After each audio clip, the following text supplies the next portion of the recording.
Լրատվականը սկսում է աշխատանքը առաջին ալիքի եթերում, բարև ձեզ։ Հանրապետությունում մեկնարկել է ձմեռային զորակոչը մի շարք նորություններ, այս զորակոչի համար համազգեստը տղաները ստանում են հենց հանրապետական հավաքակայանում, իսկ մարտական հերթապահություն կանցնեն 6 ամիսը լրանալուց հետո։ Զորահավաքի առաջին օրը նորակոչիկներին ու նրանց ծնողների հետ հանդիպման է գնացել պաշտպանության նախարարը։ Երեք քրոջ երկվորյա եղբայրները զորակոչվել են։ Հրաժեշտից առաջ մի անգամ էլ Արմենը վերցրել է դհոլը, Արամը կանգնել սինթեզատորի առջև, փոքր քույրը սկսել է երգել։ Երաժիշտ են, բայց նախընտրում են սահմանին զենքով կանգնել։ Տարբերություն չկա, որտեղ որ լավ լինի, հավանական լինի, մեր աղյուսաթ մենք վախ չկա, սա ամեն ինչ լավ է։ Մոտենում են վիճակահանության արխին, ծառայության վայրը որոշող թղթիկը քաշում են, կողքի սենյակից ուղիղ միացմամբ շունչը պահած նրանց ձեռքի շարժումին մոնիթորով հետևում է հայրը։ Կանգնած են իրար թիկունքի, որ ասենք պետքա ծառայեն վերահսկի համար։ Հանրապետական հավաքակայանում 2017-ի առաջին զորակոչիկներն են։ Մի վերջին բուժզննություն, այստեղ պարզում են այն հիվանդությունները, որոնցով կարող են կարճ ժամանակահատվածում հիվանդանալ՝ սուրշնչառական թոքաբորբ, տուբերկուլյոզ։ Բժշկական հանձնաժողովի նախագահն ասում է, արդի սարքավորումներն ավելի զգայուն են, ավելի շատ դեպքեր են հայտնաբերում։ Իսկ լուրերը, թե վատ տեսնող կամ թույլ լսող հարթաթաթ պատանի կարող է ծառայության տարվել, բժշկին վրդովեցնում են։ Պարտադիր փորձաքննում ցանկացած գանգատի դեպքում, նույնիսկ եթե գանգատներն այստեղ են ներկայացնում եւ փորձաքննված չեն նման ուղղությամբ, մենք անպայման վերադարձնում ենք իրենց համապատասխան ուրեմն հետազոտության։ Զորակոչի ընթացքին հետևելու եկած պաշտպանության նախարարը վստահեցնում է, Հանրապետական բժշկական հանձնաժողովի առջև դրվել է չսխալվելու սկզբունքային խնդիր։ Յուրաքանչյուր դեպք պետք է մանրամասն ուսումնասիրել։ Զինված ուժերին շահերից է բխում, որպեսզի զորակոչվեն եւ ծառայություն անցնեն այն մարդիկ, ովքեր ֆիզիկապես վիճակի են դա անելու, առանց լրացուցիչ բարդություններ առաջացնելու առողջության համար։ Բայց իհարկե մենք ունենք նաեւ տարբերակված մոտեցում ոչ շարային կամ հատուկ պայմաններով ծառայություն անցնող մարդկանց։ Այս զորակոչին նորամուծություն կա։ Տղաները զինվորական համազգեստը ստանում են հենց հավաքակայանում, ոչ թե զորամասում։ Տեղում փորձում են, եթե մեծ կամ փոքր է, վերադարձնում նորն են ստանում։ Միանման դարձնող կամուֆլյաժի մեջ առաջին պահին խճճվում են, հետո քիչ-քիչ սկսում գլուխ անել։ Ասում են, զինվորական կոշիկները մեծ չեն սեղմում, համազգեստը, գլխարկն ու ձեռնոցները տաք են։ Փոփոխություն է կատարվել նաև մարտական հերթապահության կարգի մեջ։ Վիգեն Սարգսյանի հրամանով չեղարկվել է ապրիլից հետո գործողն ու վերադարձ կատարվել նախկին կարգին, այսինքն նորակոչիկը մարտական հերթապահության կանցնի 6 ամիս ծառայելուց հետո միայն։ Այդ կարգը պահպանվելու է շատ խիստ, որովհետև դա նախարարի հրաման է, իսկ բանակում նախարարի հրամանները շատ խիստ են կատարվում։ Թե նախարարը, թե գլխավոր շտաբի պետը վստահեցնում են, մարտական հերթապահության խնդրով զորամասերը վիճակահանության արկղերում հավասարաչափ են բաշխված։ Թեպետ դա հարաբերական է, ասում է Վիգեն Սարգսյանը, եթե Աստվածչանի լարվածություն լինի, բոլորը հայտնվելու են անհրաժեշտ տեղում։ Մովսես Հակոբյանը հայրենիքի նորակոչ պաշտպաններին խորհուրդ է տալիս ինքնավստահ լինել, ընկերոջը հասնել, թիմով աշխատել։ Ինքը, որպես զինված ուժերի գլխավոր շտաբի պետ, թիկունքին չէ, կողքին է լինելու։ Ես իրենց շարքի մեջ եմ լինելու, թիկունքների մեջ չեմ։ Ես կամ իրենց կողքին եմ լինելու, կամ կարող է իրենցից առաջ լինել։ Աննա Բալյան, Էդգար Դավթյան, օրակարգ։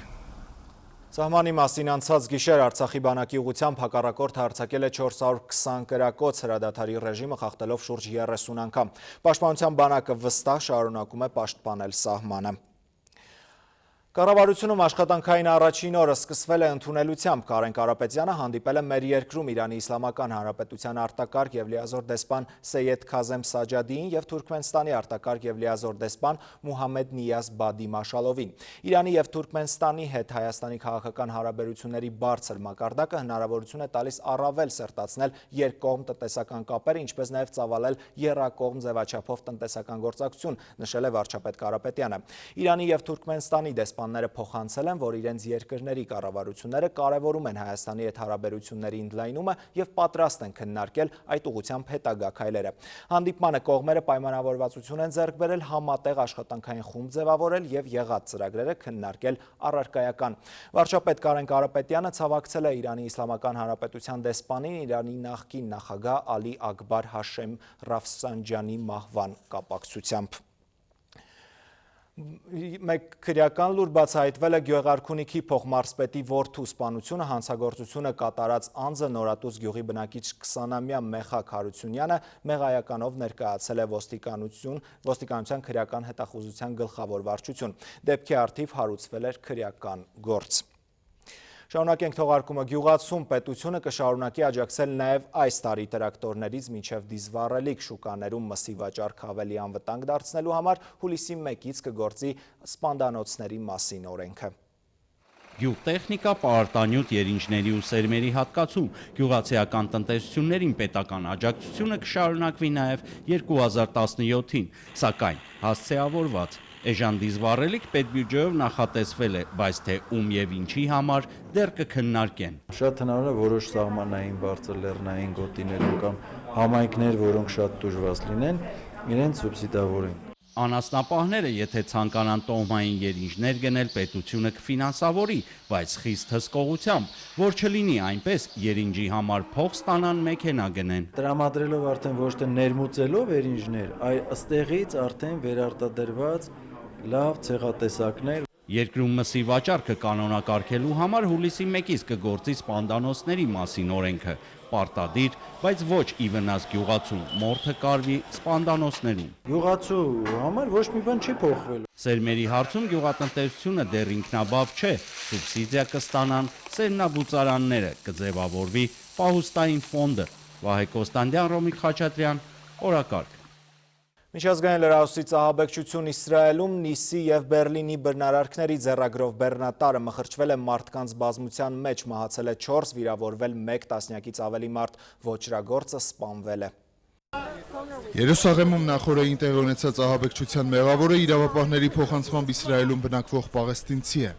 Երկրի վարչապետը հայտարարել է, որ Ֆրանսիայի և Գերմանիայի ահաբեկչությունների սցենարով գործող հանցագործը ամենայն հավանականությամբ հարել է իսլամական պետություն ահաբեկչական կազմակերպությանը։ Հանցագործը, որի անունը չի նշվում, ուղղել է իր վարած բեռնատարը ավտոբուսից դուրս եկող իսրայելցի զինվորականների վրա։ Չնայած սկզբում թիրախը զինվորականներն են եղել, այնուամենայնիվ մայթ բարձրանալուց հետո ահաբեկիչը մեքենան ուղղել է քաղաքացիական հագուստով մարդկանց վրա։ 1 պատանի և 3 աղջիկ, բոլորը 20 տարեկան, մահացել են։ Կա 1 տասնյակից ավելի վիրավոր, որոնցից 2-ը ծայրահեղ ծանր վիճակում է։ Ակնատեսների վկայությամբ ահաբեկիչը ոչ միայն մարդաշատ վայրում բեռնատարը մայթ է դուրս բերել, այլև եւս մեկ հետընթաց շարժում է արել զոհերի թիվն ավելացնելու նպատակով։ Զինվորականները կրակ են բացել, սակայն անմիջապես չեն կարողացել չեզոքացնել հանցագործին։ Միայն այն բանից հետո, երբ ոստիկաններն էլ միացել են զինվորականների բացած կրակին, հաջողվել է ահաբեկչին վնասազերծել։ Հարություն Արզումանյան, օրակարգ։ Վերադառնանք Հայաստան, ամանորյա արձակուրդները այսօր ավարտվեցին նաև դպրոցականների ու մանուկների համար։ Հանրապետության բոլոր կրթօջախները բացել են դռները, իսկ Սանահին համայնքում նոր տարին սկսել են նորոգված մանկապարտեզում։ Բացմանը ներկա են եղել նաև բարերարդ ձմեռպապիկները։ Սանահինում հանդիսավորությամբ բացվեց մանկապարտեզի վերակառուցված ու նորովի կահավորված շենքը։ Երեխաներ չեն կարող սպասել այսպիսի նվեր ձմեռպապիկից։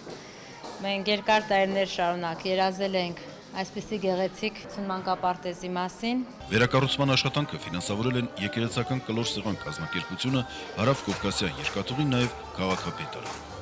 Սա շատ կարևոր էր ինչպես Ալավերդի քաղաքի, այնպես էլ Հարավ-Կովկասյան երկաթուղու համար, չէ՞ որ այս մանկապարտեզ են հաճախում Սանահին կայարանում բնակվող մեր երկաթուղայինների երեխաները։ 2016 թվականին մարզում մի քանի մանկապարտեզներ են նորոգվել, բացվել են նախակրթարաններ։ Այս առումով 2017-ը կլինի վճռական։ Ուշադրության կենտրոնում են պահվելու 30 եւ ավելի նվազ դպրոցական ունեցող համայնքները։ Նման գյուղերում պետական ծրագրով կբացվեն 1 խմբանոց նախակրթարաններ։ Փորձում ենք նաև եվրոպական մոդելը կիրառել եւ միջև 10-15 երեխաների համար մենք փորձում ենք ցերեկային կենտրոններ ունենալ, որպեսզի երեխաները միջև ժամը 2-ը հաճախեն այդ կենտրոններ։ Իսկ մինչ այդ Սանահինի մանկապարտեզի բացմանը հրավիրված հյուրերը պայմանավորվում են 2017-ին վերակառուցելու նորոգել նաև Սանահինի մանկապարտեզի երկրորդ մասնաշենքը։ Խնդիր ունենք մոտ 130 երեխայի